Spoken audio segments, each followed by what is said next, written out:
3-in-1 extended relief formula for dry eyes. Blink. Sis, I'm turning into a mom. The sweater vest. No, my super soft skin. See? Jergens Original Cherry Almond Lotion. Smooth. Mom will be so proud. You're like one big baby butt. And happy Mother's Day. Jergens. I'm coming straight to you. Happening now. A bus stop at this busy intersection is the backdrop for murder. I'll tell you where police stand in their search for a brazen criminal. More drizzly, damp mornings, high humidity, and even warmer temperatures until a cold front arrives later this week. I'll see you in a bit. Do you snore? Does your partner tell you snore? It can be annoying, and it can also be a health danger. So coming up, we'll look at treatments beyond the CPAP machine. The news at 5 starts right now. The first at 5, San Antonio police looking for what appears to be a cold-blooded criminal.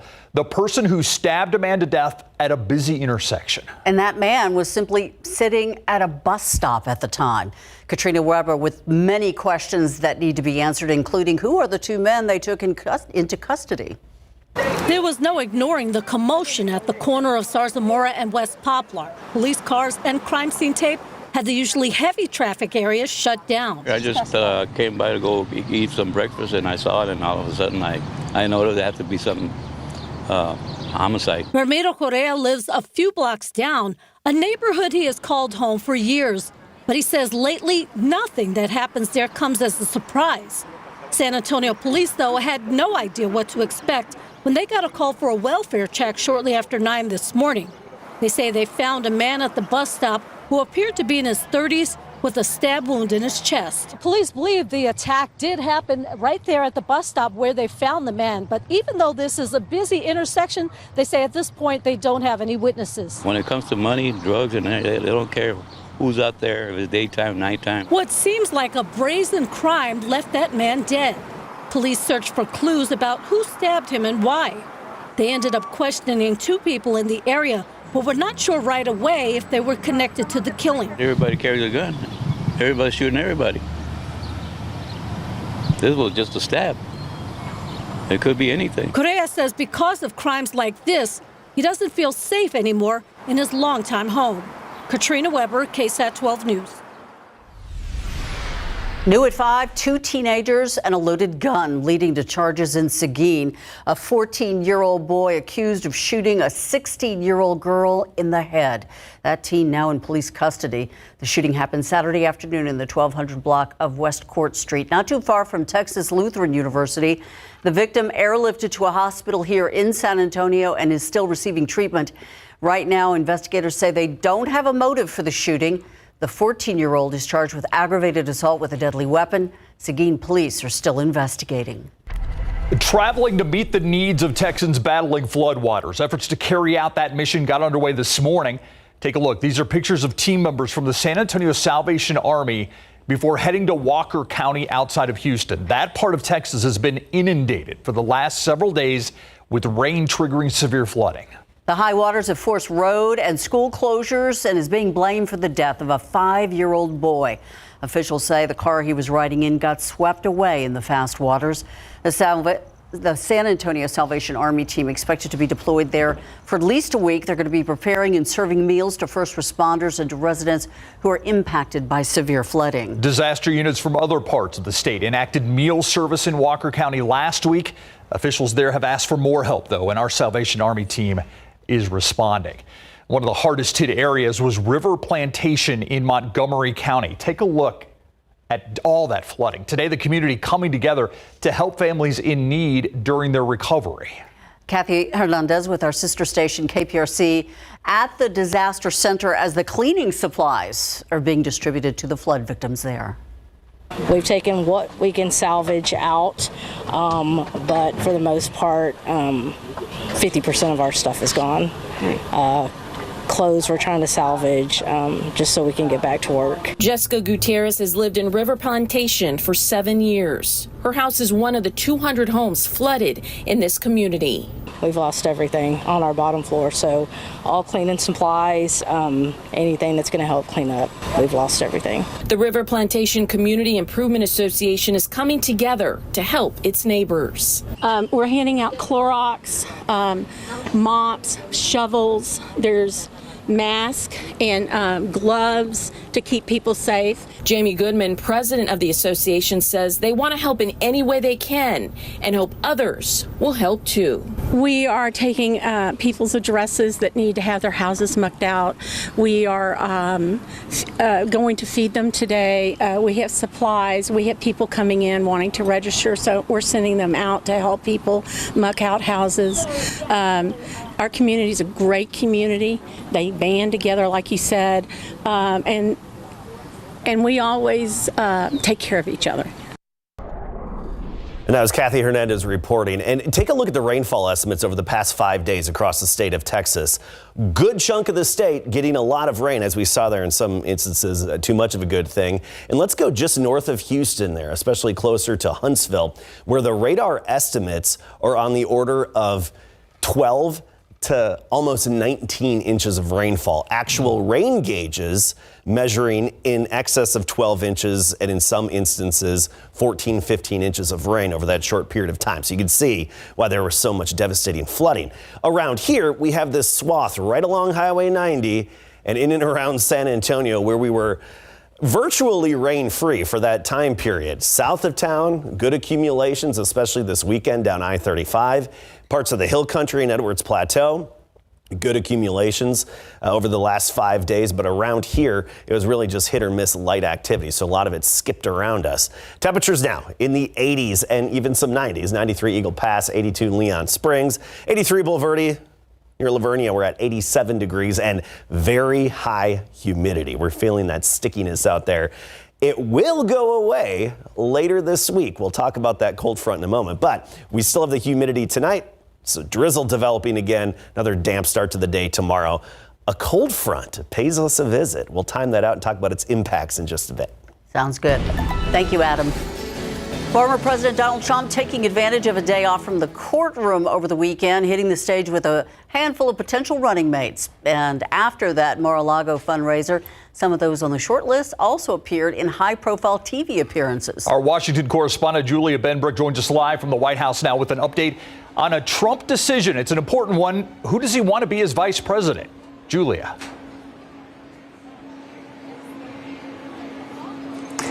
That is the big question, and we may have to wait a while to find out the answer, but we do know some of the people that he's considering, and some of those vice presidential hopefuls hit the Sunday show circuit this weekend after appearing alongside him at an event on Saturday.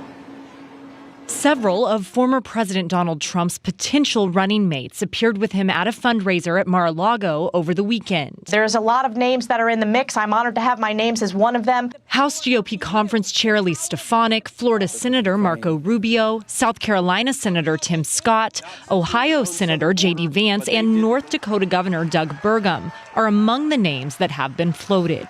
Maybe there's a list of 50. If I'm on it, who would know? But it's not why I'm out supporting the president right now. Several on that list seemingly continued their auditions with television appearances on Sunday. At the end of the day, the 47th president of the United States will be President Donald Trump, and I'm excited to get back to low inflation, low unemployment. Another politician who has been a part of the conversation is South Dakota Governor Kristi Noem. She also hit the airwaves this weekend defending herself after an excerpt of her book detailed her killing a goat and her 14-month-old dog on her farm. This book is filled with vulnerable, painful moments in my life, filled with times where I've made very difficult decisions. The reason that this story is in the book because people need to understand who I am and some of those difficult decisions. Sources say Noem was off the short list long before the excerpts dropped and won't be under consideration anytime soon. Trump's senior advisors say that his VP shortlist remains long and in flux. We expect him to make his official decision public closer to the Republican National Convention. That takes place in July. Reporting live at the White House, Julia Benbrook, KSAT 12 News. And God had chose.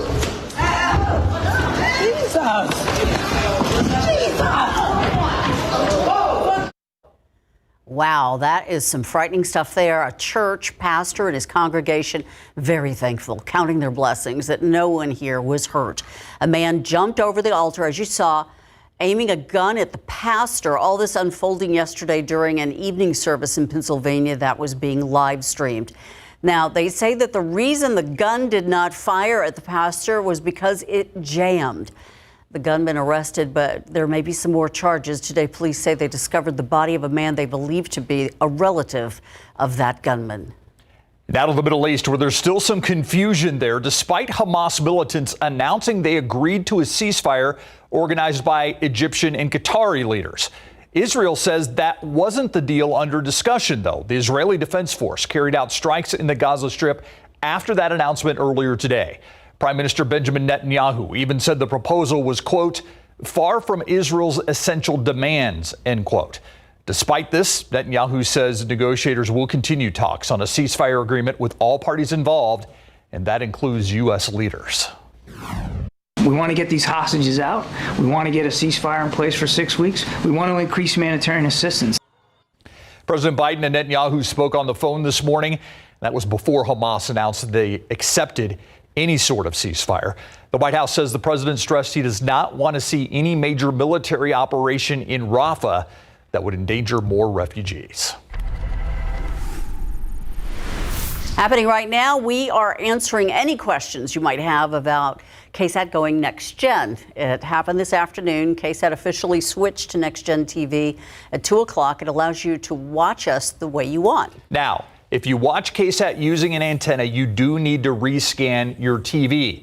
That has caused some issues today. If you know someone who is having trouble with the switch, have them reach out to us, have us call. Scan the QR code on your screen or just call our phone bank happening right now. The number on your screen, 210-351-1363. You can see we have people standing by. Again, 210-351-1363. The line will be open throughout the evening. All right, let's check out time saver traffic right now. This is US 90 at Meadow Creek, and you can see what look like the westbound lanes of 90, or actually might be the southbound lanes of 90 at Meadow Creek. Very slow going out there. Still ahead, snoring. It's a common cause for arguments among couples. But did you know the nighttime nuisance can be life-threatening too? 12 on your side takes a look at the treatments that are available next on the News at 5.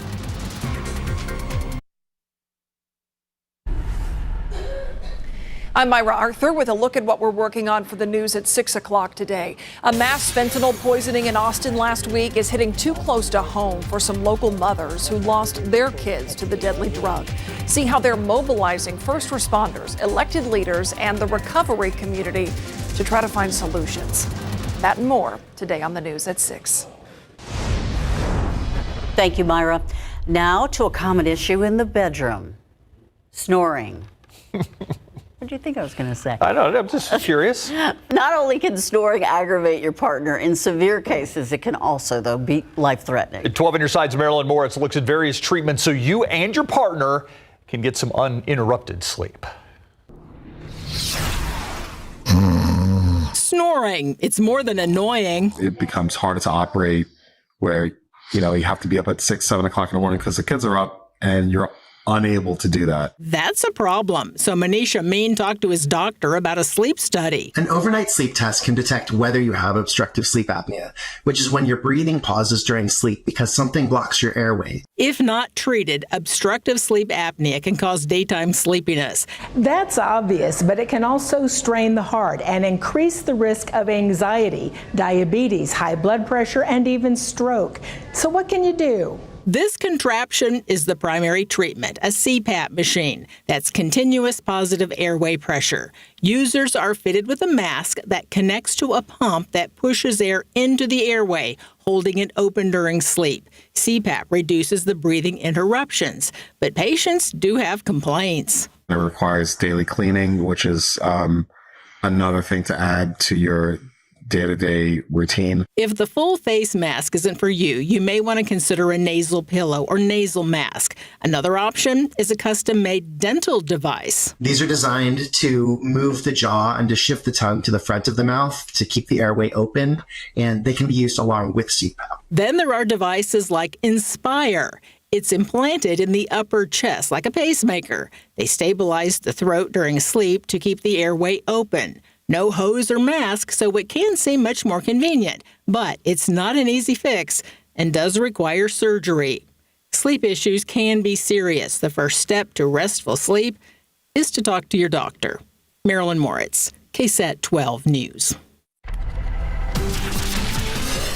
Take a live look outside with live cam and some sun today. There's a ray of sunshine. Yeah, there's a little ray of sunshine. A little bit here and there, yes. Not a whole lot, but I anticipate more sunshine in the afternoons ahead and consequently warmer temperatures. But it's going to stay just as humid out there. So damp mornings, sunny afternoons, that's going to be the trend. We'll still have the drizzly mornings. Hotter and remaining very humid, heat indices near 100 for the next couple of days. But a cold front, believe it or not, arrives late Thursday. Now don't be thinking cold weather, just we're going from 90s back down closer to 80. Take a look at our temperature trend for the next several afternoons here. 92 tomorrow, 93 Wednesday, right up to 90 on Thursday. But remember, when you factor in the humidity for a few hours in the afternoon, it'll feel like it's 100. Then the cold front hits. We're down to 84 on Friday. Look at Saturday and Sunday. Right near 80 degrees for the afternoon high temperatures. So definitely a noticeable cool front on the way that's going to hit us later this week. I don't anticipate a whole lot of rain or storms with that front. We could have a few. We'll get to the rain chances in a moment. First, I want to focus on the severe weather that's just starting and the outbreak that's getting going for this afternoon and evening. Off to the north, Oklahoma, even northward toward Wichita and stretching into South Dakota. This is where we really have, and Nebraska, this is where we really have the area of severe weather. But the Storm Prediction Center, and this is along a cold front, by the way, Storm Prediction Center gave it a 5 out of 5 for the potential for severe storms, which is rare. We don't see that very often. Usually you see this isolated to scattered, the 1 or 2 out of 5. Sometimes you see the 3, but from Wichita to Oklahoma City, this is the main area along I-35. That's largely in Oklahoma, where long track EF3 or higher tornadoes are possible, and you could even argue likely with the kind of setup that we have. That's off to the north of us. Notice 1 or 2 isolated severe storms possible, Edwards Plateau and into parts of the northern hill country, but I don't anticipate we'll see much, if anything, around here. Storm chances going forward, only 10 to 20% the rest of this work week, and that 20% is on Thursday because of that cold front moving in. Saturday and Sunday, a 20% chance. We're not looking at anything very promising right now in terms of good rain chances. However, that morning fog, drizzle, and dampness is going to stick around the next several mornings for just about the rest of the week. 83 right now, dew point of 73. So it feels like we're 89 degrees. And here are those dew points with that wind off the Gulf of Mexico. Dew points across the board are in the low 70s in that oppressive level, very sticky outside. Even Boulevardia, dew point of 74, 72 at Kelly Field, 72 Converse and Stinson. We're feeling that mugginess. But I mentioned that Thursday cold front, and that's going to sweep away the humidity for a few days. Usually when we get a break from the high humidity, it just lasts a day or two max this time of year. And that's what we're going to see. Friday and Saturday, it's going to feel nice outside, very pleasant with a lack of mugginess in the air, but then it quickly returns on Sunday as the wind shifts again off the Gulf of Mexico. So north breeze dropping the humidity for Friday and Saturday. As for tomorrow, very humid, 74 at 7 a.m. By noon, we're 83, then 92, but feeling like it's closer to 100.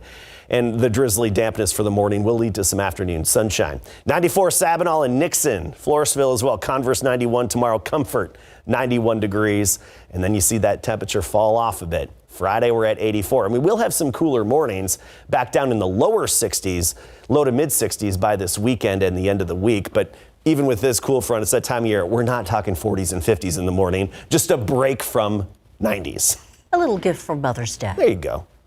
All right, now, maybe it's because we live here, but I'll be surprised if Victor Wembanyama isn't Rookie of the Year. He's got to be the favorite, right? Exactly. Absolutely the favorite. Okay. I think he wrapped it up months ago, but they still have to go through the process of voting and all that stuff, right? Coming up tonight is the NBA Rookie of the Year announcement. Victor Wembanyama is expected to win. And Rashad Wisdom is getting his shot, living out his dream of playing in the NFL. Coming up.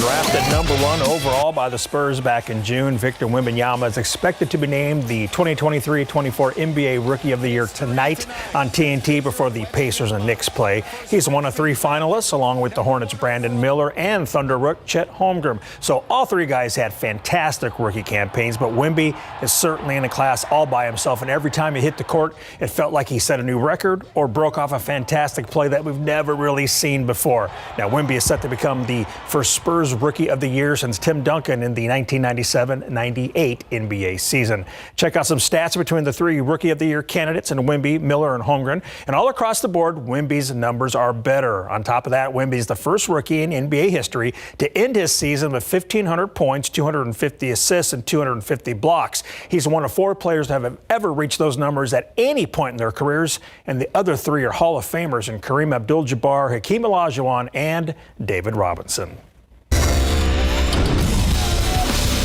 Late this morning, we caught up with safety Rashad Wisdom as he gets ready for Tampa Bay Buccaneers rookie minicamp. The hard-hitting DB from Judson and UTSA is working out at Bay McClinton All Sports Speed and Conditioning located near the airport. Now, Rashad has been dreaming of playing in the NFL since he was a little boy, and now his dream is becoming a reality thanks to the Bucs signing him as an undrafted free agent. I think it's definitely a blessing for sure. I've been chasing this dream ever since I started playing football, and, finally able to say that I have that opportunity. And throughout this whole process, I've been saying that I just need just one opportunity, and I got just that. So really looking forward to this, man. I'm looking forward to getting out there. Going to take this opportunity and run with it and make the most out of it, and, we're going to see where we go from here. What are you working on and trying to improve as you get ready to go out there? Really just trying to go into the best shape I can be, keep my weight down, just feel healthy, stay flexible, light, fast, agility, stuff like that. Really just trying to take care of my entire body, just, mentally, physically, spiritually, just to make sure I go into camp, like I said, in the best shape possible. Rashad will leave for Tampa Bay early Thursday morning for Bucs rookie minicamp starting this weekend. Just watching that workout makes me tired. I'm sweating for him. Yeah, and he was sweating. It's humid in there as well. So, yeah. Thanks, Larry. We need to go work out. We'll be right back. Damp mornings with some afternoon sunshine. They're all the way through Thursday. Then a cool front hits and drops temperatures and humidity by Friday. Thanks, Adam, and thank you for watching the News at 5 with us. World News up next. See you back here at 6.